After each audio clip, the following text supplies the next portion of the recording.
So far, we've been working with animation motion studies, which change the positions of assembly components by using key points at various times.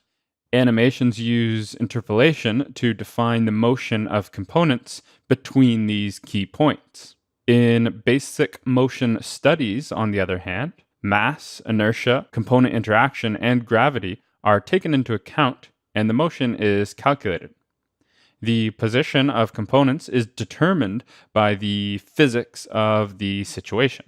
It's important to note that advanced and mechanical mates are not supported in basic motion studies, and only standard mates are supported. So let's take our first look at basic motion. The first thing I'll want to do is navigate over to my motion manager here and switch my mode from animation to basic motion.